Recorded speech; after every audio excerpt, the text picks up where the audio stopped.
This isn't about your friends, Robin. It's about you.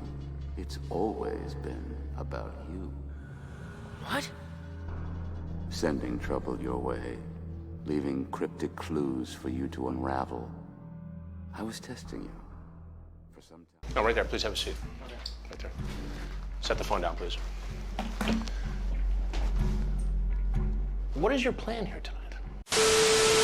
Yo, welcome back to the China House fam. It's your boy Jay back with another video for y'all. Today, we're diving headfirst into our anime/cartoon Predator series, starting off with Slade Wilson. And as always, make sure to drop a like and subscribe and turn them alerts and notifications for more amazing content from the House of Animation. Also, follow us on TikTok if you want to see more clips. But first, let's drop that intro.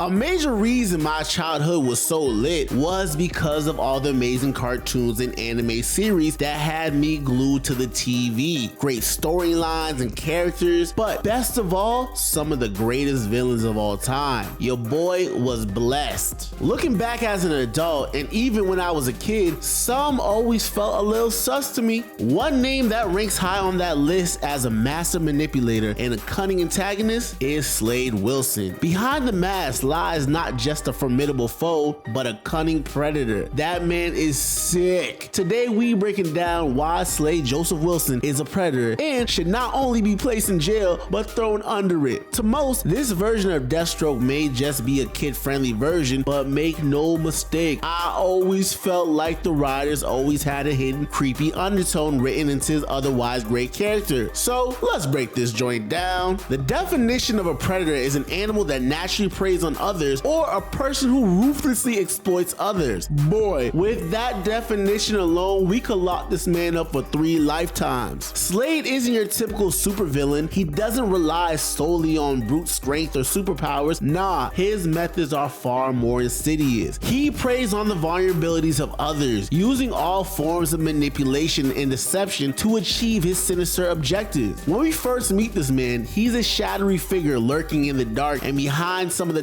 Titans' earliest confrontations, recruiting supervillains and other kids to fight the Titans as decoys, secretly taping all of the battles and interactions. Why would a grown-ass man be so concerned with kids that he has to secretly tape them just to beat them? His actions made Robin so obsessed with him to the point that he made a whole villain identity just to get closer to Slade, only for Slade to finesse the relationship, stealing valuable tech and getting Robin to betray the trust of his teammates, just so Slade could use the fact that he learned about Robin's secret identity against him and to have Robin all to himself. Slade manipulated the Titans into thinking that he was setting off a time bomb, only for it to be a decoy to zap nanoprobes into their bodies, allowing Slade to isolate Robin and use the threat of killing his friends against him to turn him into his apprentice. Nasty work. Why is a grown man pressed for a teenage boy to be his apprentice? Literally, throughout a few episodes, this predator grew Robin right before our eyes. To unravel the mystery of Slade, we first must dissect his MO. He targets vulnerable individuals, particularly young heroes like Terra and the Titans, exploiting their fears and insecurities to gain their trust and loyalty. Terra's tragic tale is a prime example of Slade's insidious tactics. We have already covered Terra's storyline on this channel, but man, did he do her so wrong. Not only did this man stalk her from afar, but he also set up an elaborate plan to get her all alone to manipulate her, preying on her insecurities and desire for acceptance, gradually grooming her to become his apprentice and betray the Teen Titans, making it seem like he was the only one who she could trust and was the only one who could understand her, grooming her to build a dependence on him and slowly breaking down the trust and relationship she had built with Beast Boy and the Titans, turning the very last connection she had to the Titans and Beast Boy against her, manipulating both, molding her into his new apprentice solely bent on destroying the Titans from within, flipping the once hero Terra into a supervillain. As Slade's apprentice, he turned her into a completely different person, sharing the same ideals as her master against the Titans, going as far as to give her a new suit that allowed him to take over her body whenever he wanted. Oh, and when Terra failed and had become dependent on Slade to save her, this man beat the dog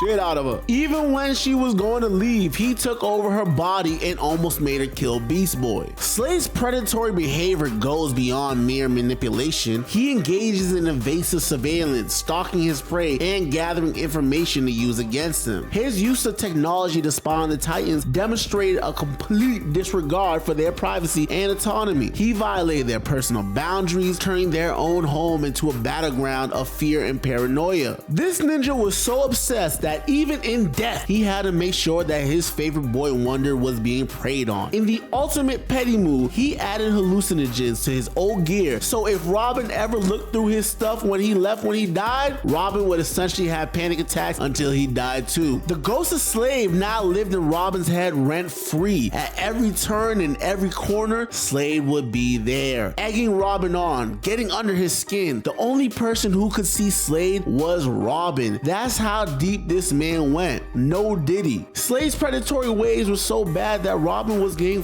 up by a ghost. Slade was washing him. Remind you, this is a grown-ass man versus a teen. Just listen to what this creep is saying to this boy. Slade, stop. No, Robin. I won't stop. Not now, not ever. What do you mean by that?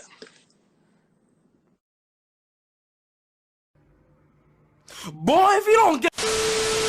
Man, I ain't no detective, but if I lived in Jump City and looked up the registered offenders, Slade would be at the top of the list. The stress alone from all the trauma almost killed Robin. We then come to find out that the mask was remotely triggered from outside the tower, which hinted at the return of Slade. When it came to coming back to life, Slade made a deal with the devil himself to get his skin back, becoming Trigon's general, with the sole mission of retrieving Raven and showing her a message of what's to come. Sounds pretty PG and straightforward, right? Wrong. This nasty ninja spends the whole episode on straight demon time. Literally, in his undead form, not only does he return with an OD power-up, but this man pulls up to a church where Raven and Robin are hiding and sets it ablaze to get him alone with her. And you know what the first thing that comes out of his mouth is? It's just you and me now, kid.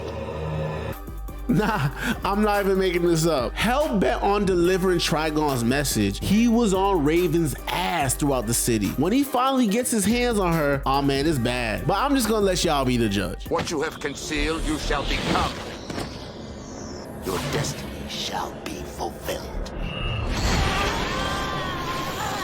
This is the future, your future, and nothing can stop it. This will come to pass. No! God, please, no! No! No! No! That man was ripping her clothes off, being hella aggressive. Although, one could argue that he was only doing this to achieve his goal of mortality, but nah, that ninja was enjoying that shit. This scene was OD as a kid, and even more so as an adult. Slade was just too obsessed with a bunch of kids and straddled that pedal line too many times in the show for me, dog. In the end, Slade's predatory nature knows no bounds. He stops at nothing to achieve his goals, leaving a trail of psychological trauma and destruction in his wake. One of the most disturbing parts about it is this ninja did all this bad shit and the show never told us why. It was always ambiguous. He always came off as wanting to mess with the Titans because he purely enjoyed it. It always seemed like his goal was just to separate Robin from his friends so he could have them all to himself. I wonder how Batman felt about that. He always seemed hell-bent on manipulating others into becoming people like him. During his interactions with Robin, he tried to insist that Robin would see things his way after enough time. He doesn't, of course, but Slade's determination to groom Robin makes it seem as though he wanted someone else who was like him so he did not feel alone in his nasty and twisted ways. Slade is the type of villain who wants to prove the world is just a few bad days from ending up like him, being unstoppable, acting as a walking, living nightmare that lives beyond the scope of justice. All of his actions go against the TV's law of karma. Do something wicked, often by the end of the episode, it would happen to you. Mons gets away every damn time. He's the embodiment of what a kid's bad dream is made of. All carried by the incredible voice acting of Ron Perlman, Slade Wilson from the Teen Titans was creepy as hell and competent as fuck. But that's what made him such a great villain, but even worse, a predator. Thank you, House fan, for stopping by this channel. We here at the House of Animation are dedicated to bringing you guys the best content we can, and we put a lot of hard work into these videos, so it would mean a lot if you could mash the like and subscribe button and make sure to turn the noties and alerts on to make sure you do not miss out on our videos. Also, make sure to drop a comment below. Let us know if you agree with this breakdown or what else you would like us to explore on this channel. And well, with that, House fam, you already know what it is, baby. Gotta blast.